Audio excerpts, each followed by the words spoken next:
नमस्कार, मैं doctor Garima Sihag, assistant professor public administration.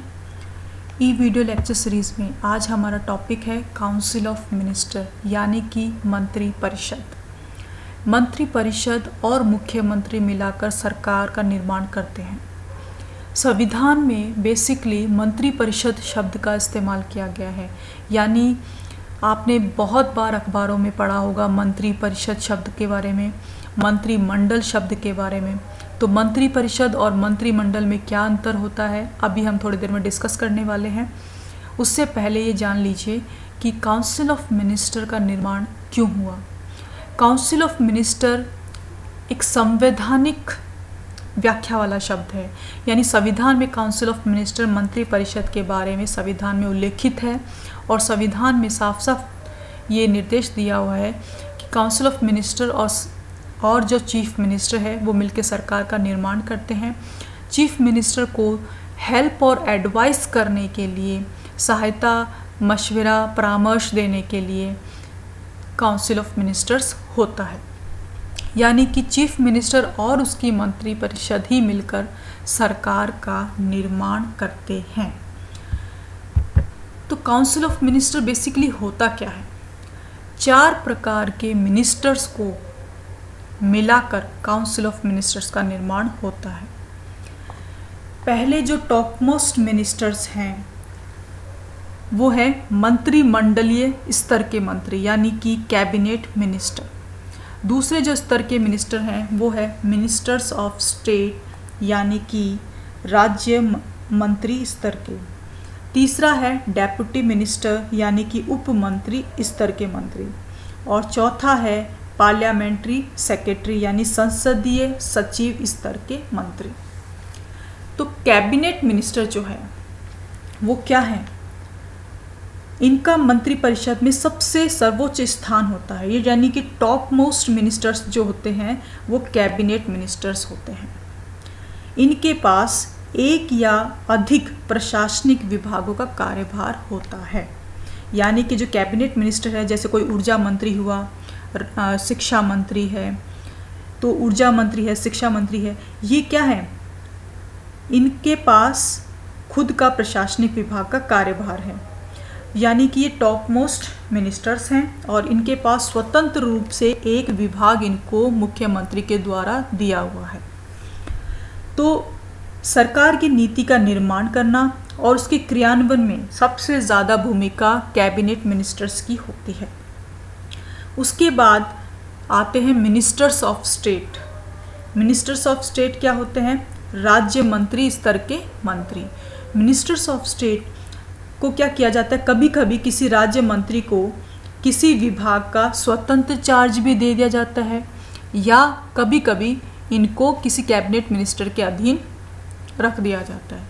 तो मिनिस्टर्स ऑफ स्टेट में 2 कैटेगरी के मिनिस्टर्स पाए जाते हैं।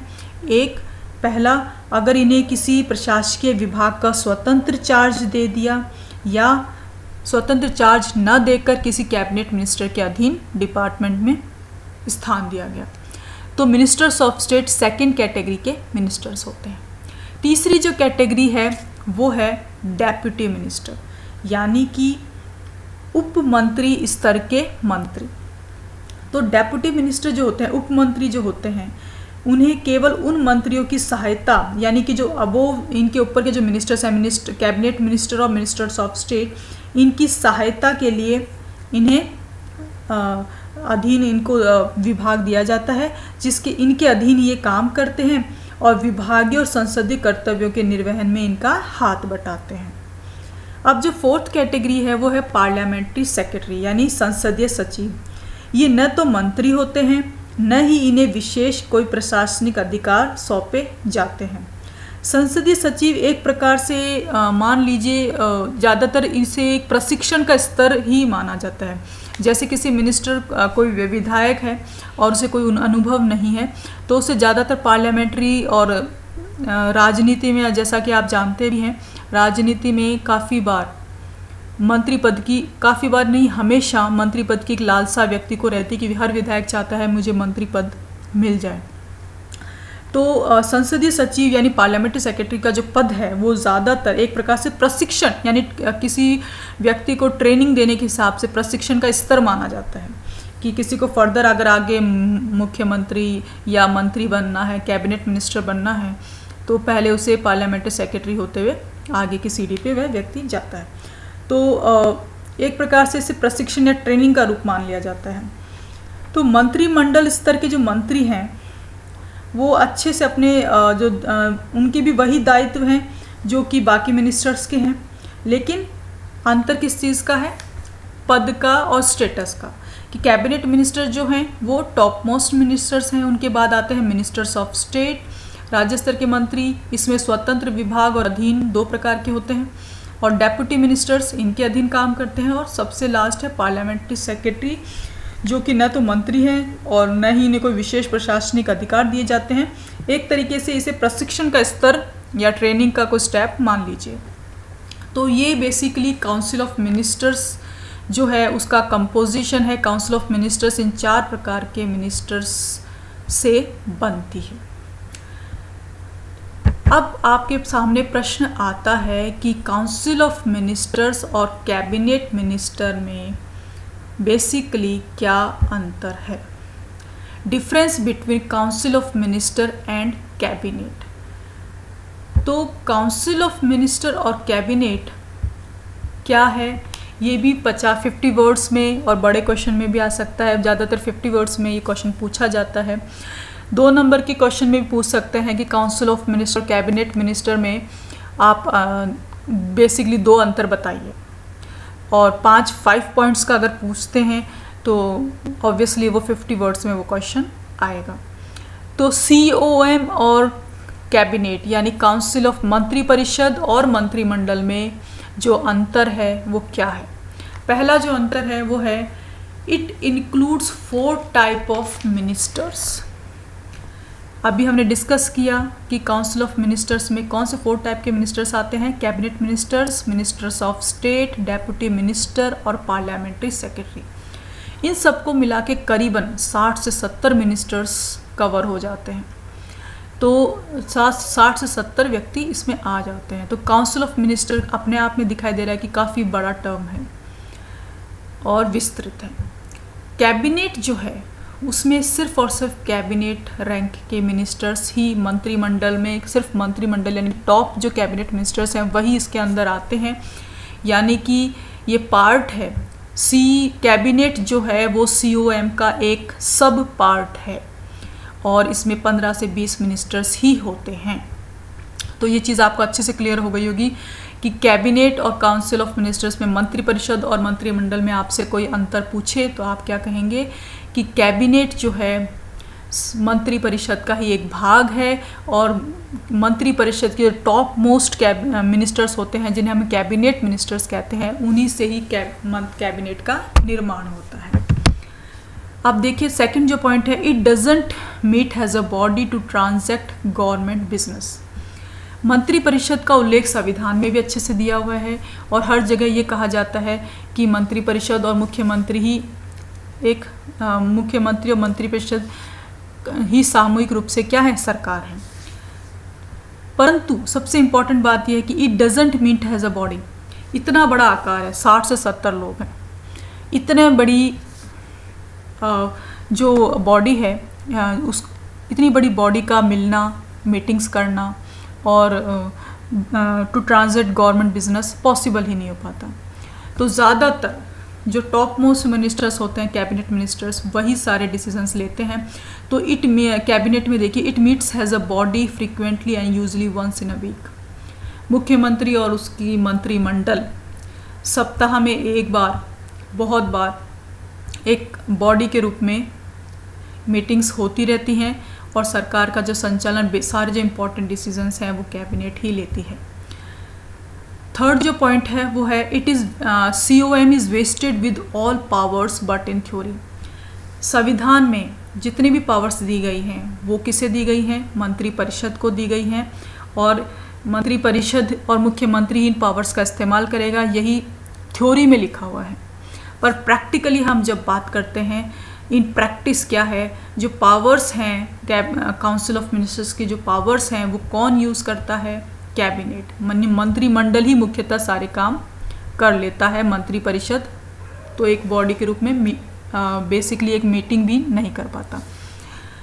जो लास्ट पॉइंट है, council of minister is a constitutional body, यानी कि मंत्री परिषद का जो उल्लेख है वो संविधान में स्पष्टतः बहुत जगह दिया हुआ है और आर्टिकल 74 और 75 में तो साफ साफ लिखा हुआ है कि मुख्यमंत्री और उसकी मंत्री परिषद ही क्या है, सरकार राज्यपाल को सलाह देती है। तो मुख्यमंत्री और उसकी मंत्रिपरिषद हर जगह यही इसी शब्द का इस्तेमाल किया गया है, सीएम और उसकी काउंसिल ऑफ मिनिस्टर, यानी मुख्यमंत्री और उसकी मंत्रिपरिषद, यही इसी वर्ड का इस्तेमाल किया गया है संविधान में हर जगह पे। यानी कि COM जो वर्ड है वो क्या है, एक COM यानी मंत्रिपरिषद को एक संवैधानिक दर्जा प्राप्त है। कैबिनेट जो वर्ड है वो क्या है, पहले मूलतः संविधान में नहीं था, लेकिन जो हमारा 44th कॉन्स्टिट्यूशनल अमेंडमेंट यानी 44वां संवैधानिक संशोधन हुआ, उस वक्त इस शब्द को शामिल किया गया संविधान में आर्टिकल 352 के साथ। It was inserted in Article 352 of the Constitution in 1978 by the 44th Constitutional Amendment। यानी 44वां संविधान संशोधन जो कि 1978 में आया, और इस 44वें संविधान संशोधन में ही कैबिनेट वर्ड को इंसर्ट किया गया, डाला गया संविधान में। तो कैबिनेट वर्ड इससे पहले संविधान में नहीं था, और काउंसिल ऑफ मिनिस्टर वर्ड संविधान में शुरू से ही है। तो मंत्रिमंडल जो शब्द है वो कब डाला गया, 1978 में, यानी 44 संवैधानिक संशोधन के समय इस वर्ड को इंसर्ट किया गया। तो उसके बाद ये भी एक संवैधानिक शब्द हो गया। तो बेसिकली काउंसिल ऑफ मिनिस्टर क्या है, काउंसिल ऑफ मिनिस्टर एक विस्तृत 4 प्रकार के मिनिस्टर्स इसमें आते हैं, और कैबिनेट में कौन आते हैं, काउंसिल ऑफ मंत्री परिषद के ही जो टॉप मोस्ट मिनिस्टर्स होते हैं, मंत्रिमंडल स्तर के जो मंत्री होते हैं, वो कैबिनेट का निर्माण करते हैं। इस प्रकार आप काउंसिल ऑफ मिनिस्टर और कैबिनेट में अंतर को अच्छे से समझ गए होंगे। यानी कि थ्योरी में तो मंत्री परिषद ही सारे काम करती है, बट प्रैक्टिस में cabinet he council of ministers के सारे काम करती है। तो इसी से आप समझ गए होंगे कि क्या बेसिकली इनमें क्या अंतर है।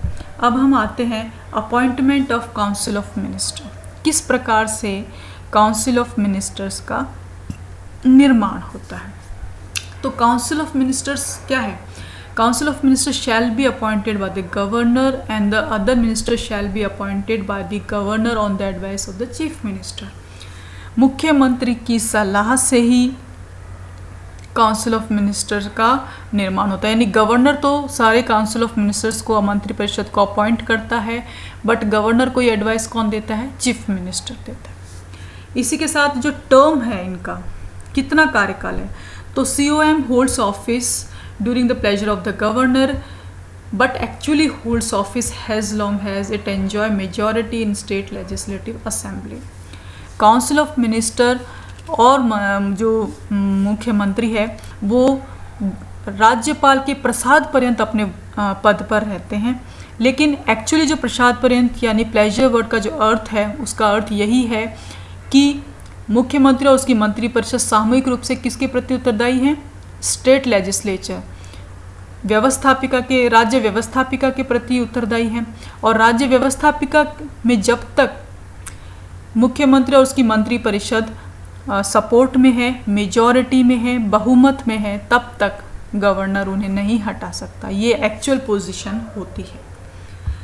इसी के साथ जो स्ट्रेंथ है कि काउंसिल ऑफ मिनिस्टर में कितने मिनिस्टर्स होने चाहिए, तो बेसिकली जो टोटल नंबर है मिनिस्टर्स का including the CM should not exceed 15% of the total number of members of the legislative assembly।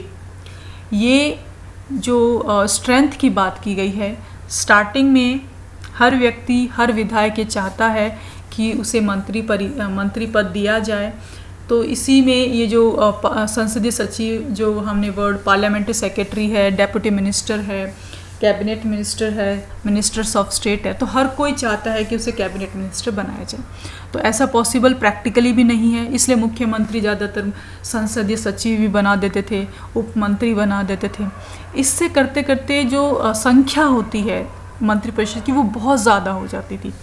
इसलिए संवैधानिक संशोधन भी पास किया गया और ये कहा गया कि 15% से ज़्यादा जितने लेजिस्लेटिव असेंबली में विधायक हैं, जितने मेंबर्स हैं, उनके 15% से ज़्यादा, टोटल नंबर के 15% से ज़्यादा स्ट्रेंथ नहीं होनी चाहिए COM की। ये चीज़ निर्धारित कर दी गई है। और ये भी कह दिया गया है कि अगर कोई स्टेट है वहाँ पे लेजिस्लेटिव असेंबली में मेंबर्स की संख्या काफ़ी कम है तो शुड नॉट लेस देन 12, तो 12 से कम भी नहीं होना चाहिए।